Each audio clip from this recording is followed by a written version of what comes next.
এরা ডাক্তার হবে না, এরা ইঞ্জিনিয়ার হবে না, এরা মূল হতে যাবে না, এরা মরে যাক, এটা ছিল লক্ষ্য। ধর্ম শিখবে বাড়িতে, মসজিদে যাবে, শিক্ষাঙ্গনে আধুনিক শিক্ষা দিয়ে পৃথিবীর সাথে লড়াই করা শিখবে। কারা মুখে ছিল পশ্চিমবঙ্গে, এখন অনেকে বলছে 15 বছর ধরে 1 লাখ বলে গেছে, 1 লাখ। উন্নতম আরবি শিক্ষা হয়। আরবি শিক্ষা শিখতে গেলে গোলপার্কে রামকৃষ্ণ মিশনে যেতে হয়। সাধু মহারাজা আমাদেরকে আরবি শিক্ষা শিক্ষিত করেন। দেখি নাম নিয়ে কিছু সে জানে। অনেক দিন পর আপনারা স্বাধীনতা পেয়েছেন। 34 বছরের বনমন, 15 বছরের জগদ্দল পাথর সরিয়ে এখানে 65% ছাত্র হচ্ছে ধর্মে হিন্দু, অমুসলমান। 65%। আমি পরিষ্কার করে বলছি দাদা, আপনারা আজকে যারা বলছেন এই স্বপ্নই তো দেখেছিলাম যে মুসলমান সমাজ তারা মূল সুতে আসবে। 34 বছর আনেনি, 15 বছর আনেনি, শুধু ব্যবহার করেছে। এই প্রতিবাদ 15 বছর ধরে কারা মুখে ছিল পশ্চিমবঙ্গে, এখন অনেকে বলছে 15 বছর ধরে 1 লাখ বলে গেছে, 1 লাখ। দুবার রক্তাক্ত, দুবার ট্রান্সফার, মাথা নত করেনি। পদ্মশ্রী পুরস্কার ভারতের ইতিহাসে শিক্ষা সাহিত্যে সবচেয়ে কম বয়সে ভারত সরকার আমাকে দিয়েছে। আপনাদের গর্ব হয়নি? গোটা ভারতবর্ষে আমাকে নিয়ে সেলিব্রেশন হয়, আমার মুসলমান ভাইরা সেলিব্রেশন করে না। লজ্জা লাগে না? লজ্জা লাগেনি? পশ্চিমবঙ্গ সরকারও আমাকে শিক্ষারত্ন দিয়েছে, আমি বিক্রি হইনি। আমি তো বিক্রি হতে পারতাম। এটাকে বলে ব্যক্তিত্ব। তারপরে দেখুন, যারা আমাকে লোহার রড মেরেছিল, ভারত মাতার গান, আমাদের রাষ্ট্রীয় গীত মাদ্রাসায় খাওয়ানোর জন্য আমার মুসলমান ভাইরা পাশে ছিল, আওয়াজ করেছিল না, চুপচাপ ছিল। এটা হচ্ছে অভিশাপ। অভিশাপ বুঝতে পারছেন? এটা অভিশাপ ছিল। দিনের পর দিন সন্ত্রাসের গঞ্জ হয়েছিল, আমরা চুপচাপ ছিলাম। এটা অভিশাপ। আমি আপনাদের মন থেকে বলছি, মাননীয় মন্ত্রী সাহেবকে আমি উদ্দেশ্য করে বলছি, অনেক দিন পর আপনারা স্বাধীনতা পেয়েছেন। 34 বছরের বনমন, 15 বছরের জগদ্দল পাথর সরিয়ে এই প্রথম মুসলমানরা স্বাধীন হলো। তারা তাদের ক্ষমতায়, মর্যাদায় অধিষ্ঠিত হলো। এটা হচ্ছে মুসলমানদের সবচেয়ে বড় পাওয়া। ইহুদিদের মনে পড়ে কনসেন্ট্রেশন ক্যাম্পে 1/3 ইহুদিদের হত্যা করেছিল নাজিরা।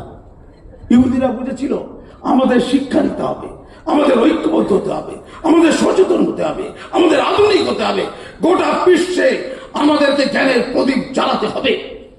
তাই গোটা পৃথিবীতে এখন রাজ করছে ইহুদিরা। গোটা আমেরিকাকে ওই সামান্য কটা ইহুদি পরিচালনা করছে। গোটা বিশ্বে বিজ্ঞানের তারাই হচ্ছে আরাধ্য। ওরা কোথায়, আমরা কোথায়? আমরা কেন পিছিয়ে? ইসলাম তো পিছিয়ে থাকতে বলেনি। কোরআনের প্রথম শব্দ তো ইকরা, পড়ো পড়ো পড়ো।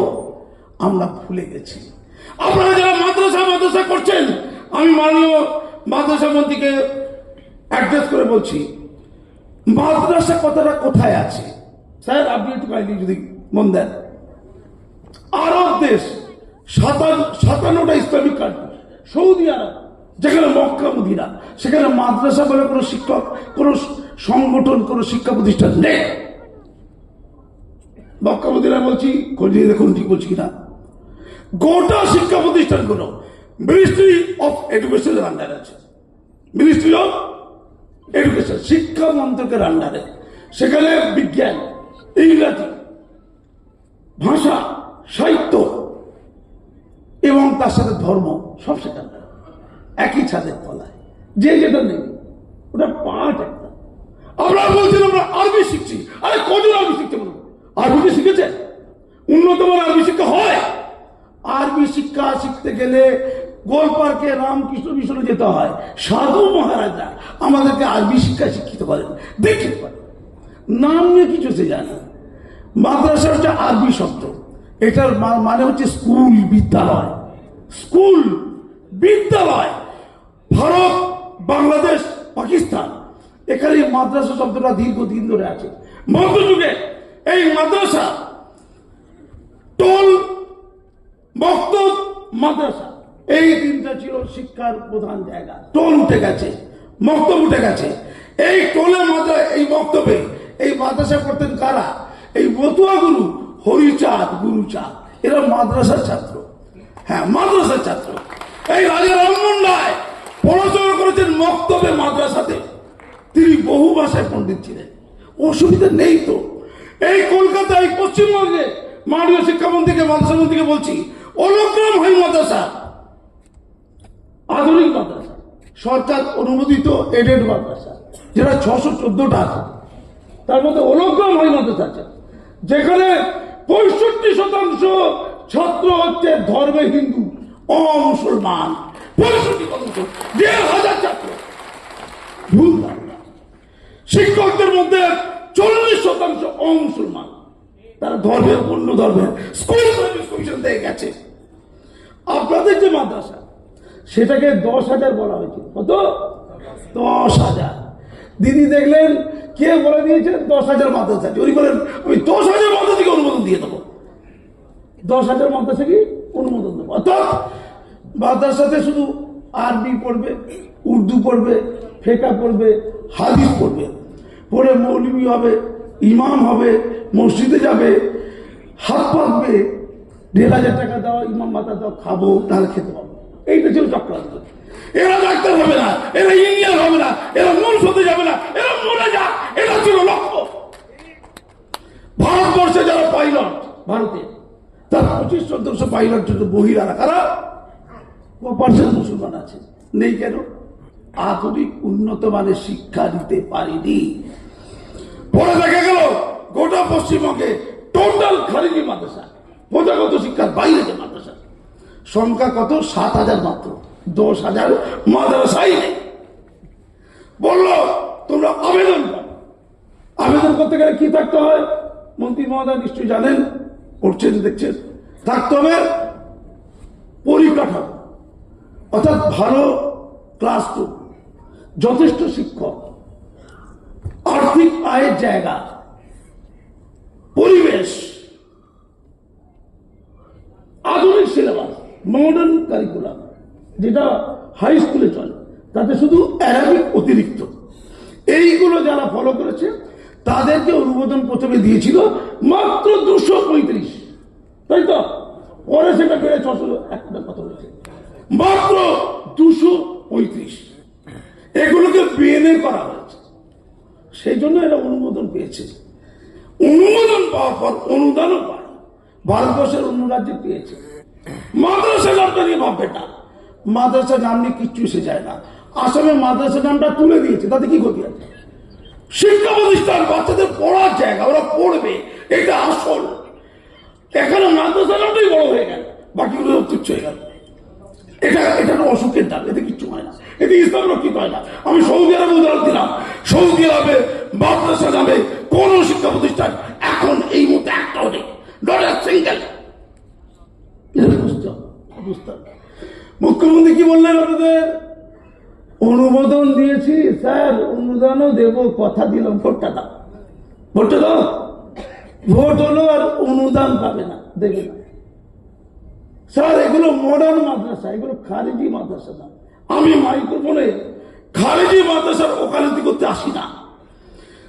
ধর্ম শিখবে বাড়িতে, মসজিদে যাবে, শিক্ষাঙ্গনে আধুনিক শিক্ষা দিয়ে পৃথিবীর সাথে লড়াই করা শিখবে। ধর্ম শিক্ষার জন্য সরকার অর্থ ব্যয় করবে না, এটা পরিষ্কার। কিন্তু যে মাদ্রাসাগুলোকে অনুমোদন দেওয়া হয়েছে, এই আপনাদের এই যে তালিকা, মাদ্রাসা ঐক্য মঞ্চ, আপনাদের লাঠিবার বলছে না, কেন মেরেছে জানেন? আপনারা কেন আধুনিক শিক্ষা চাইছেন, কেন ইংরেজি শিখতে চাইছেন, কেন জ্ঞান বিজ্ঞান শিখতে চাইছেন, কেন মূল স্রোতে আসতে চাইছেন, তাহলে চাকরি দিতে হবে, তাই বেড়ে পিটিয়ে লাল করে দাও, শুধু কোরআন হাদিস করো আর খারিজি মাদ্রাসা যাও। এই জন্য আপনাদের সাথে বেইমানি করা হয়েছে। স্যার যে মাদ্রাসা আধুনিক হতে চাইছে, মূল স্রোতে আসতে চাইছে, আধুনিক শিক্ষা দিতে চাইছে, ভারতীয়ত্বকে বজায় রাখতে চাইছে, স্যার আমি সেই ব্যক্তি যে রক্তাক্ত হয়েছিল মাদ্রাসা দেখা না, এখন যাদবপুর বিশ্ববিদ্যালয় আমি চারুকলা নগিনী 2025 সালে প্রথম রামনবমী উৎসব যাদবপুর বিশ্ববিদ্যালয়, ওটা তো আমার নেতৃত্ব হয়েছে। আমি ধর্মে মুসলমান, আমি কাজী মাসুদ আক্তার আটকাই দিয়ে শামসেরগঞ্জে অন্যায় হওয়ার পর সবচেয়ে তীব্র প্রতিবাদে আচরণ করেছিল আমাদের মতো মানুষের মধ্যে দিয়ে। স্যার, ধর্ম জাতি বর্ণের ঊর্ধ্বে হচ্ছে মানবতা। মূল সাথে থাকতে হবে, ভারতীয় হতে হবে, জাতীয়তাবাদী হতে হবে। এদেশ আমার, ভারতবর্ষের একটা অংশের মানুষ যদি ক্ষয়রোগে আক্রান্ত হয়, যদি পচে যায়, ভারত মাতার অঙ্গ ক্ষতিগ্রস্ত হবে। স্বামী বিবেকানন্দ বলেছিলেন, ইসলামিক বডি অ্যান্ড বৈদিক ব্রেন, ইসলামিক শরীর আর বৈদিক মস্তিষ্ক নিয়ে এক শক্তিশালী ভারতবর্ষ গড়ে উঠতে পারে। এটাই তো আমাদের স্বপ্ন, এটাই নরেন্দ্র মোদীজির এই ভারত সরকার এবং শুভেন্দু অধিকারীজির পশ্চিমবঙ্গ সরকারের এই মুহূর্তের স্বপ্ন। অর্থাৎ আমি মন্ত্রীজির কাছে আবেদন করছি, আমি এখনই স্যার যাচ্ছি, ডক্টর সুব্রত গুপ্ত উনি আমাকে 1:30টার সময় অ্যাপয়েন্টমেন্ট দিয়েছেন, আমি এই প্রসঙ্গ তুলব আজকে একটু পরেই, এখন আমি গাড়ি ধরছি। যে আধুনিকতায় যারা বিশ্বাস করে, আধুনিক সিলেবাস যাদের আছে, যাদের পরিকাঠামো আছে, আপনারা যে নজরদারি করতে লোক পাঠিয়েছেন ঠিক করেছেন, অবশ্যই দেখতে হবে কোনটা সঠিক কোনটা বেঠিক। বুড়ি বুড়ি কি কখনো এক হতে পারেন না, সেটা দেখুন। দেখে এদের মুখের ভাত তুলে দিন। স্যার, 5,000 টাকায় চলে না। মাদ্রাসার ছাত্ররা মিড ডে মিল পাবে না, বই পাবে না, সাইকেল পাবে না, জুতো পাবে না, কাপড় পাবে না। এ তো অন্যায়, এ তো পাপ, এ তো ঘৃণা। 5,500 কোটি টাকা নাকি বাজেট, 5,500 কোটি টাকা নাকি মাদ্রাসার বাজেট করেছিলেন মাননীয়া মন্ত্রী মহোদয়। আপনাকে বলে রাখে দিই, এটা ছিল একটা না সেফ করিডোর, অর্থাৎ টাকাটা মাদ্রাসা দপ্তরে পাঠানো হলো, ওখান থেকে লুটে নেওয়া হলো। 5,500 কোটি টাকার মধ্যে 20 কোটি টাকা খরচা হয়। টোটালটা লুট। মাদ্রাসা দেখে গেল, মাদ্রাসা দেখে গেল, মুসলমানরা দেখে গেল, দিদিদের চুরি করা হয়ে গেল। একে বলে একটা ভয়ঙ্কর ষড়যন্ত্র, জাতি দেখে গেছে। মাননীয় মন্ত্রী, উনি শিক্ষা জগতের মানুষ, আমাদের মতো মানুষ, উনি ভালো বুঝবেন। আমি আর সময় নিচ্ছি না, ওনার বক্তব্য আপনারা শোনার জন্য অনেকক্ষণ বসে আছেন। আমার পরজন মিনতি স্যার, এই মাদ্রাসা শিক্ষা আধুনিক হবে, আমরা আছি স্যার, আপনার পাশে আমরা আছি। আমাদের রক্ত দেওয়া এই আধুনিক হবে, আধুনিক কর্ম মূল ধরে আসবে। আমাকে শুভেন্দু অধিকারীজি ভারত সেবাশ্রম সঙ্গে দেখা হয়েছিল, উনি মুখ্যমন্ত্রী হবার পর উনি একটা গুরুত্বপূর্ণ কথা বলেছেন। আমি লুকোবো না, আমি কথা লুকাই না। উনি বলেছেন, রাজ্যের মুসলমান সমাজকে সংস্কারিত হতে বলুন, রিফর্ম হতে বলুন, মানসিকতা দূর করতে বলুন। যে মানসিকতা 34 বছর তৈরি হয়েছে, যে মানসিকতা 15 বছরে তৃণমূল তৈরি করেছে, ওরা সংস্কারিত হয়ে আপনার কাছে আসুক। আপনারা বলবেন কাদেরকে লাগবে, ঠিক নেবো, এখন নেবো না, বুঝে নেবো। অনেক দুঃখ দিয়েছে কমিউনিটিকে, অনেক দুঃখ দিয়েছে। এখন সংখ্যালঘু জাতি সংখ্যাগুরুদের দৌড় কাটাচ্ছে, বিশ্বের ইতিহাসে কোথায় ঘটেনি। এর জন্য অনুতাপ করুন, ধিক্কার করুন, মাথা উঁচু করে ধরুন। ভারত মাতার জয় বলতে কারো বুকে বাধার কথা নয়, বন্দে মাতরম বলতে কারো বুকে বাধার কথা নয়। এই ভারতকে স্বাধীন করতে আমরাও রক্ত ঢেলেছি, আমরা কি করে ভুলে যাই। শেষে কোরআনের একটা বাণী দিয়ে বক্তব্য শেষ করবো। কোরআনের বাণী, কোরআনে পরিষ্কার লেখা আছে, হে মুসলমান, তোমরা যারা তোমাদের মাতৃভূমিকে ভালোবাসো না, ভক্তি করো না, তোমাদের মাতৃভাষা, আমাদের মাতৃভাষা কি বাংলা, ভালোবাসো না, ভক্তি করো না, তোমরা ইসলাম থেকে বহিষ্কৃত। যে কোরআনে এই বলি থাকে, সেই ধর্মের অনুসারীরা পাকিস্তান জিতলে হাততালি দেয়। এক নির্লজ্জতা, পাপ, ঘৃণা সংশোধিত হয়ে আসুন। মাননীয় মন্ত্রী আছেন, শুভেন্দু বাবুর সাথে কথা বলবো, মাননীয় মুখ্যমন্ত্রীর সাথে, আপনারা আমাদের সাথে থাকবেন। 34 বছর অতীত, 15 বছর অতীত, আমরা সংস্কারিত ভারতীয় বাঙালি মানুষ, ধর্ম জাতি বর্ণের ভেদাভেদ ছিঁড়ে আসুন, আমরা সবাই ভারত মাতার সন্তান। ধন্যবাদ। দেখুন, Jagdambika Pal, honourable chairman, joint parliamentary committee, Waqf bill 2024, government of India, তাকে দেওয়া চিঠি। আর এটা দেখুন 2012 সাল, একটু অন্য জায়গাতে শুরু করছে আলোচনা। 2012 সাল মুখ্যমন্ত্রীকে দেওয়া চিঠি, এই ওয়াকফ লুটের হিসাব দিয়ে। ওয়েস্ট বেঙ্গল মুসলিম অ্যাসোসিয়েশন জেনারেল সেক্রেটারি ছিলাম আমি। এই দেখুন একটা ব্যাপার ছিল, এই ওয়াকফ লুটের এত পাগল। এটা মুখ্যমন্ত্রী মমতা ব্যানার্জিকে দিয়েছে, আব্দুল গনিকে দিয়েছে, এদের সবাইকে দেওয়া হয়েছে। গনি সাহেব বললেন ওয়াকফ সম্পত্তি, ওয়াকফ বোর্ডের পোস্টার লাগিয়ে দিয়েছে ওয়াকফ সম্পত্তি। সেখানে 10 তলা কড়াই থানার পাশে দেখে আসছেন, 101/1 কড়াই থানা, মানে কড়াই রোড, 101/1A 101/1B। দেখবেন ওখানে 10 তলা বিল্ডিং হয়ে গেছে। যখন গ্রাউন্ড ফ্লোরটা তৈরি হচ্ছে তখন গিয়েছিলাম, বোর্ডটা ভেঙে দিয়ে ওরা বিল্ডিং করছে অবৈধভাবে। আমি একটা উদাহরণ দিতে চাইছি মাত্র আমাদের হালটা বোঝাবার জন্য। আমি গনি সাহেবের কাছে গেলাম, মাথায় টুপি, 5 ওয়াক্ত নামাজ পড়েন, জাস্টিস গনি চেয়ারম্যান, মুসলমান ভাই, যে এই তো স্যার কি হচ্ছে, এই তো তৈরি হয়ে যাচ্ছে। আরে তৈরি করুন না, ভেঙে দেবো। 2 তালা হলো, 3 তালা হলো, খবর কাজগুলোকে ধরে ধরে নিয়ে গেলাম। জি24 ঘন্টা একদিন এই সময় প্রতিদিন তোলপাড় করে দিলাম। একলা কেউ কেউ নবাড়ে কেউ ছিল না পশ্চিমবঙ্গে, নবাড়ে একলা অহংকার করছি না, বাস্তব বলছি। ওনাকে বললাম 5 তলা তো 10 তলা তো হয়ে গেছে, কি হবে? বলছে স্যার কি করব, আমাদের সবাই চোর, যত মেম্বার আনসার আলী সব আছে, তার নামে তারিখ আছে, সব চোর, কিছু করতে পারবো না। আর এগুলো আপনি চেয়ারম্যানের বসতে কি ইস্তফা দিন? দেব না, মধু আছে, দেয়নি। আপনারা মসজিদ করেন, তাই তো? তাই মসজিদ দেখুন দাদা, কিছু জানতে হবে আপনাদেরকে। আমি আপনাদের জায়গায় আসছি দাদা, আসছি। আপনারা মসজিদ করেন, এই বাবরি মসজিদ এই দেখে নিন, 41টা মসজিদের তারিখ মুসলিম ইন্ডিয়া থেকে আমি কাগজ বের করছি, যেগুলো তো শুয়োর থাকে কলকাতায়, কি থাকে কেমন লাগছে না? যেগুলো পার্টি অফিস হয়ে গেছে, মুদিখানার দোকান হয়ে গেছে, রাত্রে গরু শোয়, চোর ডাকা শোয়, আর 2-1টা মসজিদে রাত্রে শুয়োর ঘুমায়, এই তালিকা মসজিদ বেদখল মসজিদ। এই মুসলমান ভাইরা দেখতে পাচ্ছেন, এটা মাসুম আক্তারই বলেছে, রাজা কেউ বলেনি, গোটা পশ্চিমবঙ্গে। আপনারা এখন বলছেন, অনেকে শুনতে পাচ্ছি যে এই সরকারে বাজে খারাপ। এখন বলছেন কেন? ওই কাকলি ঘোষ দোষীদের মতো হয়েছে নাকি আপনারা? নাকি ঋতপদের মতো হয়েছে? কাদের মতো খোলা করেন আপনারা তো বলছি, ওরা হচ্ছে আসল শত্রু। যে মুসলমানরা বলবে যে মমতা ব্যানার্জি খুব খারাপ ছিল, আগে আমি বলো ভালো করে, 15 বছর ধরে একটাই গলা ছিল, এই গলা, আর কেউ ছিল না। গোটা 15 বছর, প্রথম দিন থেকে যেদিনে বলেছিল 3 মাসের মধ্যে 99% কাজ করে দিয়েছে। ক্ষমতা আসা কদিনের মধ্যে বলেছিল? 3 মাস। কত কাজ করে দিয়েছে? 99%, 1% বাকি ছিল শুধু। ওই জন্য দিলীপ ঘোষ বলেছে আমরা মুসলমানদের উন্নয়ন করবো না, দিদি কমপ্লিট করে দিয়েছে, আমরা করবো কেন? দিলীপ ঘোষ বলেছে না, ওকে বলার সুযোগ করে দিয়েছে। আমি দিলীপ ঘোষকে বলছিলাম, বলে দাদা সব তো হয়ে গেছে, আর করবো কেন আমরা?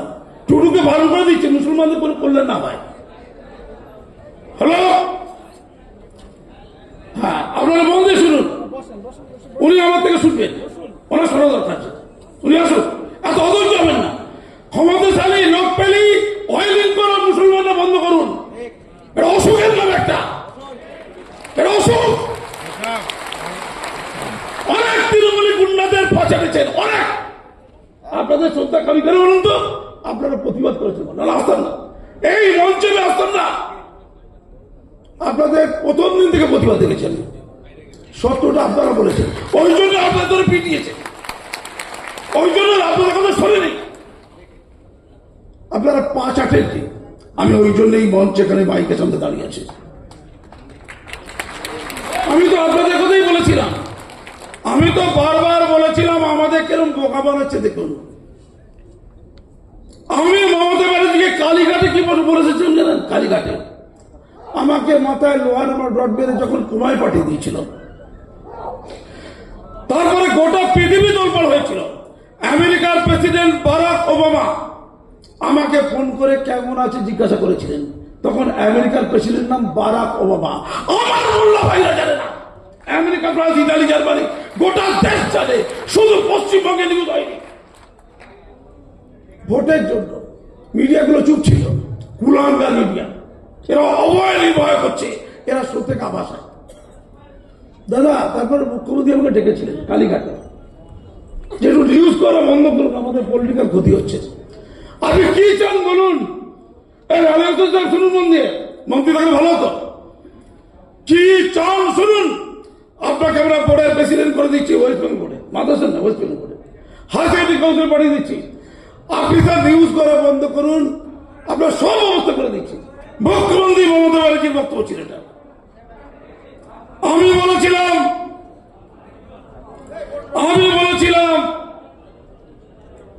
যে আমার কিছু চাই না, আমি যেমন আছি তেমন চাইবো, অপরাধীদের শাস্তি দিন।